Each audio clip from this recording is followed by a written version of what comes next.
जब आप पहली बार गणित सीखते हैं, तो आपको देखने को मिलता होगा कि 2 जोड़ 3 5 के बराबर है। या आप देखते होंगे कि 6 जोड़ 1 7 के बराबर है। या आप देखते होंगे कि 8 घटाओ 2 6 के बराबर है।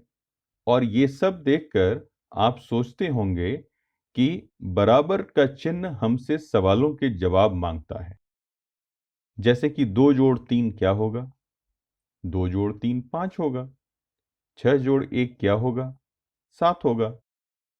8 घटाओ 2 क्या होगा? तो 6 होगा। यह बिल्कुल सही नहीं है। जो बराबर का चिन्ह कह रहा है वह यह है कि बाईं ओर जो संख्या है वही संख्या दाईं ओर भी है। वह यह कह रहा है कि 2 जोड़ 3 उतना ही है जितना कि 5। और आप इसे इस तरह न लिखकर ऐसे भी लिख सकते थे कि 5 बराबर है 2 जोड़ 3 के। आप लिख सकते हैं कि 3 जोड़ 2 2 जोड़ 3 के बराबर है। ध्यान देने वाली बात यह है कि यहाँ हम प्रश्नों के उत्तर नहीं खोज रहे हैं। हम सिर्फ यह कह रहे हैं 3 जोड़ 2 चाहे जितना भी हो उसका मान उतना ही होगा जितना कि 2 जोड़ 3 का। हम जानते हैं कि वे दोनों 5 के बराबर हैं। आप जोड़ और घटाव को मिलाकर भी लिख सकते हैं। आप लिख सकते हैं कि 6 जोड़ 1 उतना ही होगा जितना कि 8 घटाव 1 होगा। इन दोनों का मान एक ही होगा। 6 जोड़ 1 क्या होता है? तो वह 7 होता है। 8 घटाव 1 क्या होता है? वह भी 7 होता है। तो बराबर का मतलब सिर्फ जवाब देना नहीं है, या सिर्फ संख्याओं को जोड़ना या संख्याओं को घटाना नहीं है। बराबर का चिन्ह यह कह रहा है कि बाईं ओर जो संख्या या मात्रा है, दाहिनी ओर भी वही संख्या या मात्रा है। तो इसको दिमाग में रखते हुए हम बराबर के चिन्ह का इस्तेमाल करते हैं और कुछ समीकरण भी लिखते हैं और यह पता लगाते हैं कि उनमें से कौन सा सही है। अगर मैं लिखता हूं, नहीं, मैं संख्या को सिर्फ लिखूंगा। बोलने से सवाल का हिंट मिल जाएगा। मैंने इन संख्याओं को लिख दिया। तो क्या यह सही है? ऐसे यहां बाईं ओर की संख्या 18 है। बाईं की संख्या 18 है। दाईं ओर एक दूसरी संख्या है, यह 81 है, 81 है। उन्होंने संख्याओं की अदला बदली कर दी है। 1 और 8 अलग अलग जगहों पर हैं। यह एक अलग संख्या है, यह 81 है। ये दोनों बराबर नहीं हैं, ये बराबर नहीं है।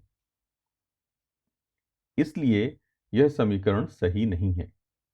और कभी कभी आप किसी को कुछ ऐसा करते हुए भी देख सकते हैं, जिसका मतलब होता है कि यह बराबर नहीं है। यानी कि 18 81 के बराबर नहीं है। चलो ऐसे ही दूसरे सवाल करते हैं। क्या होगा अगर मैं लिखूं कि 9 घटाव 3 जोड़ 2 घटाव 0 बराबर है 0 जोड़ 1 घटाव 1 जोड़ 8? क्या यह सही है? ठीक है, चलो पता करते हैं कि बाएं हाथ की तरफ क्या है।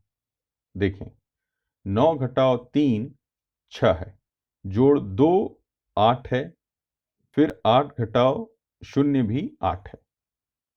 तो अगर मैं बाईं तरफ का मान निकालूं तो मुझे 8 मिला।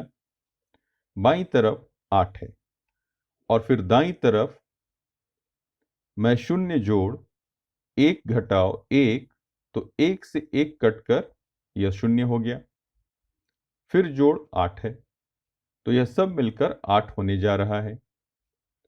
तो यह समीकरण सही है। 8 8 के बराबर है। यह 8 लिखने का एक तरीका है। 9 घटाव 3 जोड़ 2 घटाव 0, और यह भी 8 है। इसलिए एक बार फिर हम देख सकते हैं कि बराबर का चिन्ह यह कह रहा है कि हमारे पास जो बाईं ओर है वही हमारे पास दाईं ओर भी है। एक और सवाल करते हैं, एक ही नहीं, 2 सवाल कर लेते हैं। अगर मैं यह लिखता हूं तो क्या यह सही है? आपको थोड़ा भ्रम हो सकता है, क्योंकि 1 और 0 को मैंने एक साथ रख दिया है। यह 10 जैसा ही दिख रहा है, लेकिन ऐसा नहीं है। हम गणित में चीजों को ऐसे नहीं जोड़ते हैं। 1 जोड़ 0 सिर्फ 1 होता है। तो यह समीकरण हमसे कह रहा है कि 10 1 के बराबर है, जो कि हमें पता है कि सही नहीं है। इसलिए यह बराबर नहीं है, यह बराबर नहीं है। चलो एक और करते हैं। मान लो कि एक समीकरण है जिसमें कहा जा रहा है कि 7 जोड़ 1 बराबर है 3 जोड़ 4 के। क्या यह समीकरण सही है? हमारे पास बाईं ओर 7 जोड़ 1 8 है और दाईं ओर 3 जोड़ 4। 8 और 7 बराबर नहीं है। ये दोनों संख्याएं बराबर नहीं हैं। और इस तरह से हमने इस सवाल को हल कर लिया।